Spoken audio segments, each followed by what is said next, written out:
तो 20th of April में CAPF का नोटिफिकेशन आ जाएगा और 7th ऑफ अगस्त को यू हैव द एग्ज़ाम.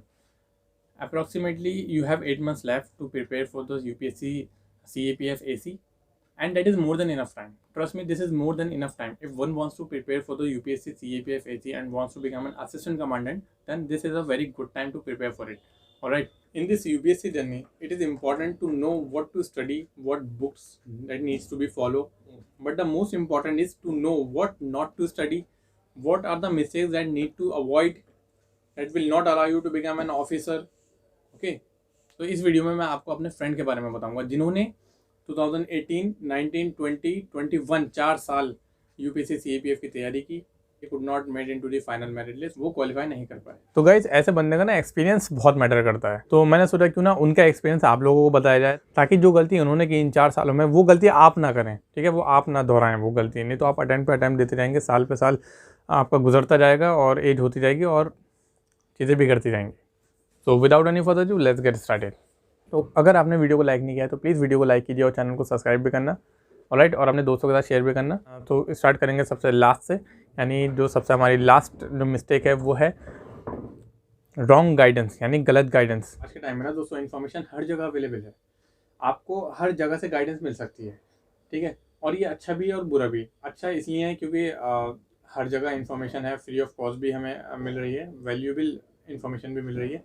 लेकिन बुरा इसलिए है क्योंकि इतनी सारी जगह से हमें इन्फॉर्मेशन मिल रही है तो ये हम पहचान नहीं पाते कि कौन सी सही है और कौन सी नहीं. ठीक है, ज़रूरी नहीं है कि जो लोग हमें गाइडेंस प्रोवाइड कर रहे हैं वो सभी सही हैं या सभी गलत हैं, ज़रूरी नहीं है. ठीक है, एनीवेज मैं बता रहा था अपने फ्रेंड की जिन्होंने मिस्टेक की, जिन्होंने ये गलती की. जो हमारे दोस्त हैं उनके घर के हालात ठीक नहीं है, फाइनेंशियली थोड़ा वीक हैं. लेकिन 2018 का अटैम्प्ट और 19 का अटैम्प्ट देने के बाद जब उनका सिलेक्शन नहीं हुआ 18 और 19 के अटैम्प्ट में, तो फिर उन्होंने डिसाइड करा कि वो आप कोचिंग ज्वाइन करेंगे. तो उन्होंने यूट्यूब पे सर्च किया कोचिंग इंस्टीट्यूट के बारे में कि best coaching institute for the CAPF AC, जो हम सर्च करते हैं नॉर्मली, जो बहुत सारे एस्पिरेंट सर्च करते हैं, best coaching institute for UPSC CAPF AC. तो उन्होंने कोचिंग इंस्टीट्यूट ज्वाइन किया. उसकी फ़ीस उनके फादर ने जैसे तैसे करके अरेंजमेंट करके उनके फ़ीस अरेंज की उनके लिए, और उसकी फ़ीस थी 50,000 रुपीज़. और अगर वन टाइम आप पे करेंगे तो लगभग 46 या 47,000 अप्रॉक्स उन्होंने दी. तो वन टाइम पेमेंट में थोड़ा ये ऑफर था. ठीक, लेकिन 46,000 उसके लिए जिसका फाइनेंशियली थोड़ा वीक है. ठीक है, बहुत बड़ी बात है. उनको ये यकीन था कि जब मैंने कोचिंग ज्वाइन कर ली और अब तो मेरा सिलेक्शन हो ही जाएगा. ठीक है, पहले ये भी गलती है. तो वहाँ पर फैकल्टी के नाम पे सिर्फ 2 टीचर्स थे जिन्होंने, अब मुझे ये बताइए 2 टीचर्स यूपीएससी का सिलेबस, CAPF का सिलेबस कवर कर लेंगे? नहीं कर सकते. तो सबसे पहली बात, इस एग्ज़ाम को क्रैक करने के लिए कोचिंग की ज़रूरत नहीं है. ठीक है, वो मेरे साथ सिविल सर्विसेज की तैयारी कर रहे हैं. ठीक, क्योंकि उनकी अब एज निकल गई है, अब वो नहीं दे सकते CAPF का. देखिए आप मुझे एक बात बताइए कि कोई ऐसा कोचिंग इंस्टीट्यूट है जो ये कहता है कि आप सिर्फ हमारे यहाँ एडमिशन लीजिए और आपका एग्ज़ाम क्रैक हो जाएगा? अगर ये कोई ये गारंटी लेता है तो ठीक है, वो बात अलग है, उसकी बात अलग है. लेकिन एट द एंड मैं ये समझता हूँ कि आपको खुद ही पढ़ना पड़ेगा, सेल्फ स्टडी आपको करनी पड़ेगी. कोई भी कोचिंग इंस्टीट्यूट कुछ नहीं कर सकता. आपको NCERTs, आपको जो भी सिलेबस है वो आपको खुद ही पढ़ना पड़ेगा. ठीक, और ये इतना टफ एग्ज़ाम नहीं है जो आप कोचिंग इंस्टीट्यूट में अपना इतना पैसा लगाते हैं और वहाँ पे जाके रहते हैं, रहने का खर्चा, खाने का खर्चा, कोचिंग इंस्टीट्यूट का खर्चा. मैं आपको बताता हूँ पेपर 1 का. देखिए, सिर्फ पॉलिटी, ज्योग्राफी, करंट अफेयर और हिस्ट्री और थोड़ी बहुत रीजनिंग तो आती होगी आपको. अगर ये 4 सब्जेक्ट आपने बाय हार्ट कर लिए, करंट अफेयर बहुत इजी आता है, 1 लाइनर आता है. 8 महीने का current affair more than enough है इस एग्ज़ाम के लिए. अगर आपने ये 4 सब्जेक्ट कर लिए, पेपर 1 आपका क्वालिफाई ना हो ऐसा नहीं हो सकता. ठीक, लेकिन ये 4 सब्जेक्ट ऐसे होने चाहिए कि कोई भी क्वेश्चन आ जाए बुक में से, पॉलिटी लक्ष्मीकांत में से अगर कोई भी क्वेश्चन आ जाए, जाने नहीं देना है वो क्वेश्चन. ऐसा होना चाहिए आपका ये 4 पार्ट. ठीक है, अभी मैं आगे और अब बताऊंगा आपको कि कैसे क्या करना है. ठीक है, लेकिन पहले मिस्टेक्स के बारे में बात करते हैं. उन्होंने प्रॉपर रिसर्च नहीं की कोचिंग इंस्टीट्यूट के बारे में. अगर आप कोचिंग ज्वाइन कर भी रहे हो तो उसके बारे में एटलीस्ट पता तो करो, थोड़ा डेमो क्लासेस तो लो कि कैसा पढ़ाते हैं. ऐसे ही अपना माँ बाप का पैसा लगा दिया उसमें. मेन बात यह है कि अगर आप कहीं से गाइडेंस ले रहे हैं तो पहले इंश्योर करिए कि ये मेरे लिए सही है, मेरे एग्ज़ाम के लिए सही है या नहीं है.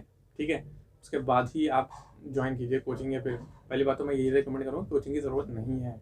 और 6th जो हमारी मिस्टेक है वो है not analysing previous year questions. बहुत सारे एस्पिरेंट्स मैंने देखा है कि प्रीवियस ईयर क्वेश्चन एनालाइज ही नहीं करते। अरे यार क्यों नहीं करते? एक बार देखो तो सही, प्रीवियस ईयर क्वेश्चंस देखते हो आप तभी पता लगता है कि व्हाट यूपीएससी सीएपीएफ वांट्स, आखिर सीएपीएफ पेपर क्या चाहता है आपसे, किस तरीके के क्वेश्चंस पूछे जा रहे हैं। जब आपको यही नहीं पता होगा, आपने एनालाइज ही नहीं किया तो आप कैसे क्रैक कर लेंगे वो एग्ज़ाम?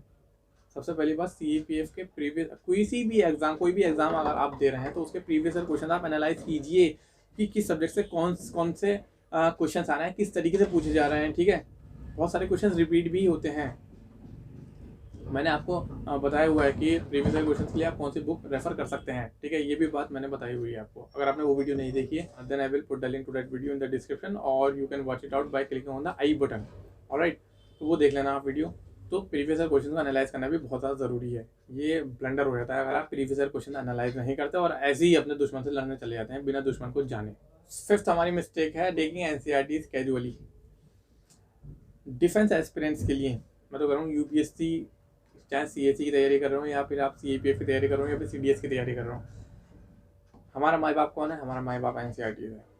तो भाई एनसीईआरटीज लाइन बाय लाइन करके जाओ, एनसीईआरटीज की लाइन बाय लाइन करके जाओ। उसकी समरी वीडियोस मत देखो उसकी summary videos, line by line करो उसको। 40% क्वेश्चंस डायरेक्ट एनसीईआरटीज से आते हैं, 40% क्वेश्चंस।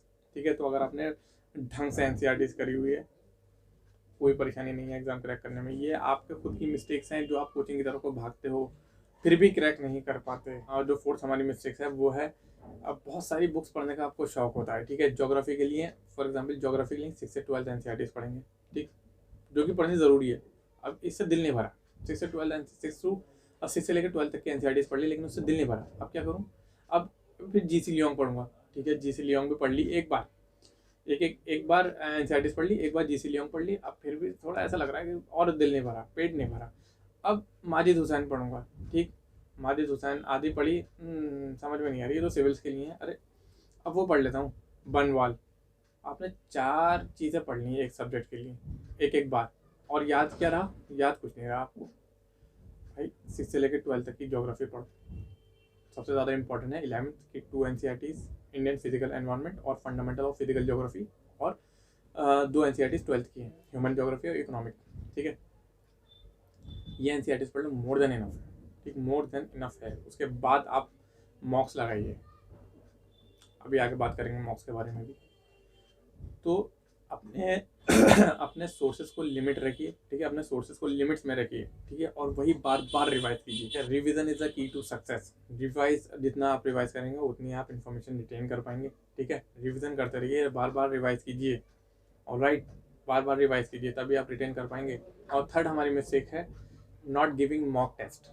देखो दोस्तों, आपने पढ़ लिया, ठीक है, आपने एक बार पॉलिटी लक्ष्मीकांत पढ़ ली, अब आपको कैसे पता लगेगा कि कितनी इन्फॉर्मेशन आपने रिटेन की? ठीक, पहली बात कि कितनी इन्फॉर्मेशन आपने रिटेन की कैसे पता लगेगा? ऐसे पता लगेगा जब आप मॉक टेस्ट सॉल्व करेंगे। ठीक है, तो ज़्यादा से ज़्यादा मॉक लगाइए। उसमें क्या होगा, आपके अंदर एक एलिमिनेशन मेथड टेक्निक डेवलप होगी। ठीक है, एलिमिनेट कर पाएंगे आप ऑप्शंस को, और आपको पता लगेगा कि आपको कितने अटैम्प्ट करने हैं, कितने आपके गलत हो रहे हैं क्वेश्चन। ठीक है, ऐसा होता है कि हमने 125 क्वेश्चन आते हैं, 125 में से 125 के 125 अटैम्प्ट नहीं करने होते हैं। ठीक है, मान लीजिए आप 100 अटैम्प्ट कर रहे हैं लेकिन आपका गलत होना है 50। ठीक है, तो 50-50 का रेशो हो रहा है आपका। तो ऐसा नहीं होना चाहिए कि सही में से इतने गलत हो गए, कट ऑफ से बिल्कुल ही डाउन हो गए।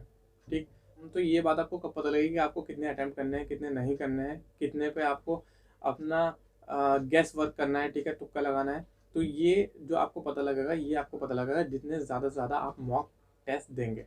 ठीक है, मॉक टेस्ट मैं नहीं कह रहा आप खरीदिए, आजकल सब कुछ फ्रीली अवेलेबल है। ठीक है, मुझे बताने की ज़रूरत नहीं है, आप लोग बहुत समझदार हैं, सब कुछ फ्रीली अवेलेबल है। लेकिन फिर भी सबसे बढ़िया जो है ना, सबसे ऑथेंटिक सोर्स जो है वो आप प्रीवियस ईयर क्वेश्चंस को सॉल्व कीजिए। प्रीवियस ईयर क्वेश्चंस को सॉल्व कीजिए। ठीक है, प्रीवियस ईयर क्वेश्चंस को जब आप प्रीवियस ईयर क्वेश्चंस को देखेंगे, एक तो आपको पता लगेगा कि भाई क्वेश्चंस एक्चुअली में पूछे कैसे जा रहे हैं। ठीक है, और आपके क्वेश्चंस भी हो जाएंगे सॉल्व। ठीक है, लेकिन सिर्फ प्रीवियस ईयर क्वेश्चंस को सॉल्व करना इज़ नॉट इनफ।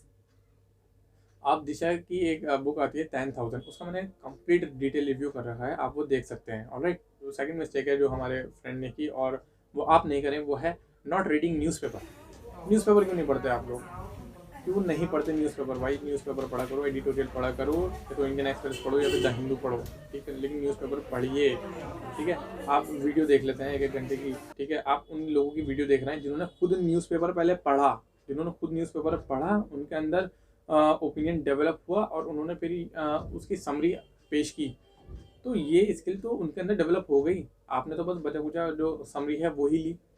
तो it is better to read the newspaper itself, ठीक है। आप खुद न्यूज़पेपर क्यों नहीं पढ़ते? खुद न्यूज़पेपर भी एक दिन समझ में नहीं आएगा, 2 दिन नहीं आएगा, 3 दिन नहीं आएगा, भाई कुछ तो आएगा, उससे आपकी वोकैब स्ट्रांग होगी, ठीक है। जो वर्ड्स आपको नहीं समझ में आ रहा है न्यूज़पेपर के, वो आप एक कॉपी में नोट डाउन कीजिए और उसका फिर डिक्शनरी में उसका मतलब देखिए और लिखिए उसका मतलब, ठीक है। वोकेबुलरी आपकी स्ट्रांग होगी, ठीक है, कॉम्प्रीहेंशन आपकी डेवलप होगी, ठीक है। कितने कितने फ़ायदे हैं न्यूज़पेपर पढ़ने के, ठीक है। आपके करंट अफेयर आपके मजबूत होंगे, पेपर 2 के लिए कंटेंट मिलेगा आपको, कोट्स मिलेंगे, ठीक है। कितना कुछ आपको न्यूज़पेपर से मिला है और आप लोग न्यूज़पेपर नहीं पढ़ते, तो भाई साहब न्यूज़पेपर पढ़िए, न्यूज़पेपर पढ़िए।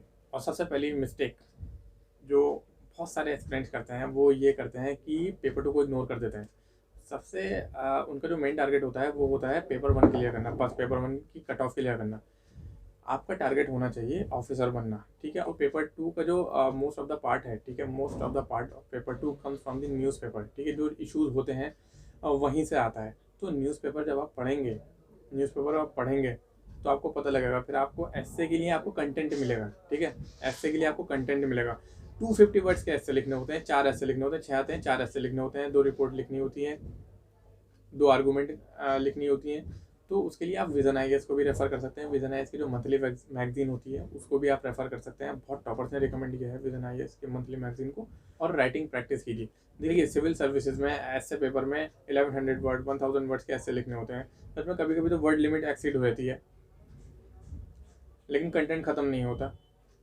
और आपको 250 वर्ड्स के ऐसे लिखने होते हैं। ये ऐसा समझ लीजिए सीएसई में जीएस में सिर्फ क्वेश्चन आते हैं ये 250 वर्ड्स के, 200 वर्ड्स के, 250 वर्ड्स में एक्सप्लेन कीजिए, 200 वर्ड्स में एक्सप्लेन कीजिए। और आपके में ऐसे आ रहा है तो उसकी आप राइटिंग प्रैक्टिस कीजिए, ठीक है, लिखने की कोशिश कीजिए और इश्यूज़ को पहचानिए। जैसे कि मैंने बताया न्यूज़पेपर पढ़िए और विजन आईएएस, ठीक है। तो ये कुछ गलतियाँ थी जो मैं चाहता हूँ कि आप लोग नहीं करें, ठीक है। आप इन गलतियों से सीखें और अच्छे से अपना अटेम्प्ट दें। अगर आपको लगता है कि ये वीडियो हेल्पफुल थी तो प्लीज़ इस वीडियो को लाइक करना और चैनल को सब्सक्राइब भी ज़रूर कीजिए और अपने दोस्तों के साथ भी ज़रूर शेयर करना। तो मिलते हैं नेक्स्ट वीडियो में। अंटिल देन जय हिंद।